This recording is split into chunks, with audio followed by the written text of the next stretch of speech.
दोस्तों नमस्ते, मैं सुशील कुलकर्णी। आप देख रहे हैं एनालाइजर न्यूज हिंदी। दोस्तों, संविधान ने मुझे स्वातंत्र्य दिया है, हर एक चीज का स्वातंत्र्य दिया है। मुझे बोलने का स्वातंत्र्य दिया है, मुझे विचार का स्वातंत्र्य दिया है, मुझे धर्म का स्वातंत्र्य दिया गया है, मुझे घूमने का स्वातंत्र्य दिया गया है।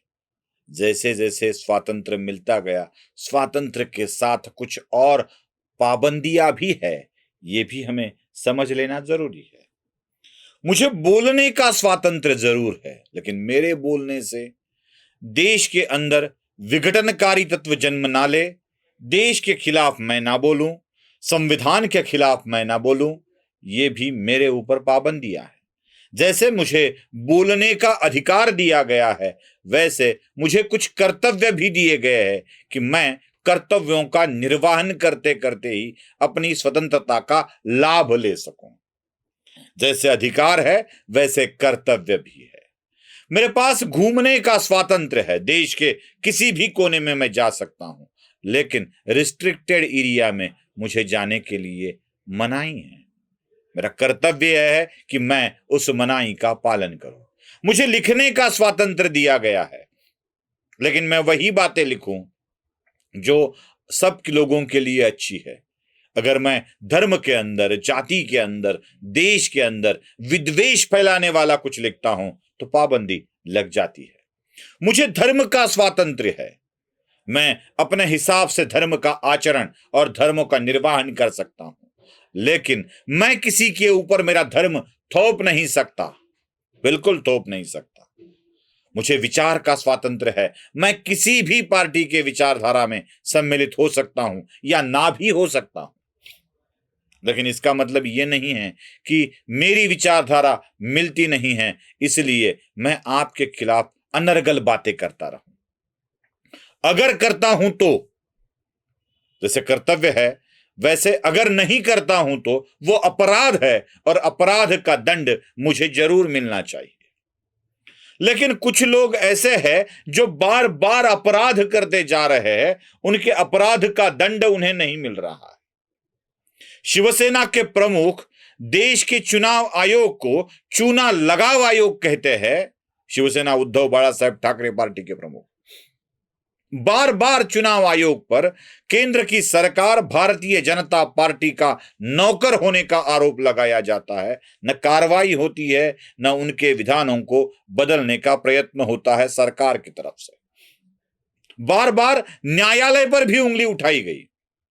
हम तो न्यायालय का आदर करते आए हैं, करना ही चाहिए, हमारे कर्तव्य का भाग है। न्यायालय का आदर नहीं करते हैं हम तो हमें कंटेम्प्ट ऑफ कोर्ट के रूप में सजा दी जाती है, सजा के हकदार होते हैं। लेकिन न्यायालय को भी भारतीय जनता पार्टी का दास होने का आरोप लगाया जाता है, तब लगता है कि स्वातंत्र्य का बहुत ही ज्यादा गलत इस्तेमाल हो रहा है, लेकिन कोई इन्हें रोकता बिल्कुल नहीं। देश की ईडी हो, इनकम टैक्स डिपार्टमेंट हो या सीबीआई हो, इन संस्थाओं पर तो न जाने कितने आरोप गंदे तरीके से लगाए जाते हैं, फिर भी सरकार चुप है। क्या यह सरकार नामर्द है?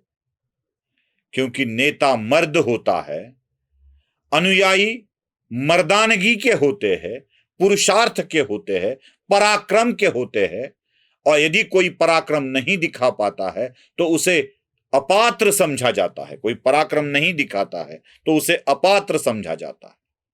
अपनी व्यवस्था का रक्षण करने की जिम्मेवारी सरकार के ऊपर है, और इसी व्यवस्था को कोई ध्वस्त करना चाहता है तो उसे रोकने की जिम्मेदारी भी सरकार के ऊपर होती है। व्यवस्था पर कोई मरकट आरोप लगाता जाता है और सरकार चुप बैठी है, धरे के धरे रह जाती है। यही दिक्कत है इस देश में। शिवसेना उद्धव बाला साहेब ठाकरे गुट के प्रवक्ता है संजय राउत। वैसे वो प्रवक्ता किस पार्टी के हैं, इस पर बड़े संदेह और बड़ी चर्चाएं हो सकती है। क्या किसी निजी व्यक्ति के वो प्रवक्ता है या किसी पार्टी के प्रवक्ता है, चर्चा हो सकती है। लेकिन संजय राउत जिस तरह से आजकल बयानबाजियां कर रहे हैं, 3 बयान संजय राउत के बहुत ही महत्वपूर्ण है, बहुत ही महत्वपूर्ण। मुझे तो डर लग रहा है कि संजय राउत इस देश की व्यवस्था को ध्वस्त करना चाहते हैं। संजय राउत ने पहले इस सरकार को गलत करार दिया, असंवैधानिक करार दिया।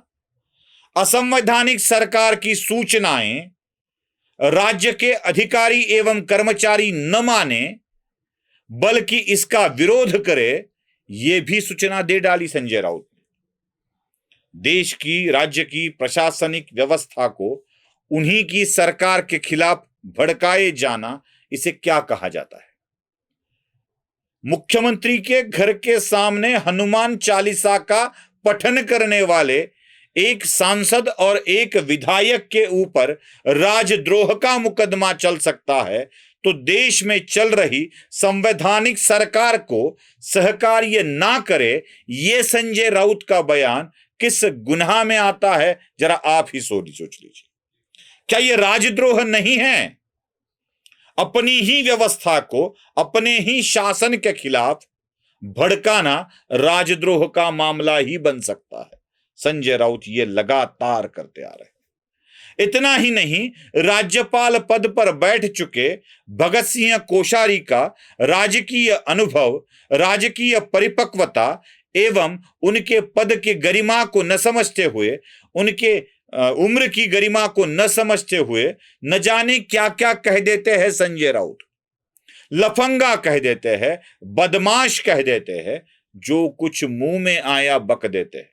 वैसे हरामखोर, नौटी, बदमाश, गंदी गंदी गालियां यह संजय राउत की आदत है, ऐसा समझ ले। फिर भी आपकी ही कार्यालय में काम करने वाली आपकी पुत्री के उम्र की स्वप्ना पाटकर के ऊपर अगर गंदी गंदी भाषा में उसके साथ प्रयोग कर सकते हो, आप कंगना राणावत जैसी अभिनेत्री को गंदी गालियां दे सकते हो, मतलब आप गंदी गाली देने की आदत बन गए हैं आपकी। और यही गालियां आप राज्यपाल पद पर बैठे व्यक्ति के खिलाफ भी इस्तेमाल कर रहे हो, लफंगा बोल रहे हो, बदमाश बोल रहे हो। इसको रोकना सरकार की जिम्मेदारी है। सरकार न रोकेगी तो सरकार के बारे में क्या लोग सोचेंगे, जरा आप ही सोचिए। इतना ही नहीं, राज्य के विधानसभा के अध्यक्ष के ऊपर भी संजय राउत धमकी भरा बयान करते हैं।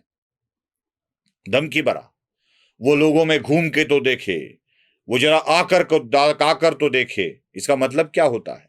विधानसभा के अध्यक्ष को खुली तौर पर ललकारा जा रहा है और कोई जवाब नहीं मिल रहा है, कोई जवाब नहीं मिल रहा है।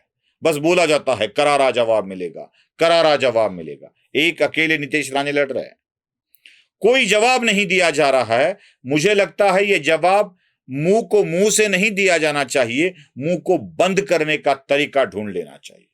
क्योंकि इस तरह की गंदी गंदी भाषा का प्रयोग अगर किया जाता है, लोगों को उकसाया जाता है, राज्यपाल के खिलाफ गलत बोला जाता है, विधानसभा अध्यक्ष के खिलाफ गलत बोला जाता है, तो इनके मुंह को बंद करने का तरीका ही सरकार को अब जरूर ढूंढना चाहिए। नहीं करती है तो लोगों को यह सरकार निकम्मी लगने लगेगी, ये ध्यान रख लीजिए। सहमत हो तो लाइक कीजिए, शेयर कीजिए, सब्सक्राइब कीजिए। धन्यवाद।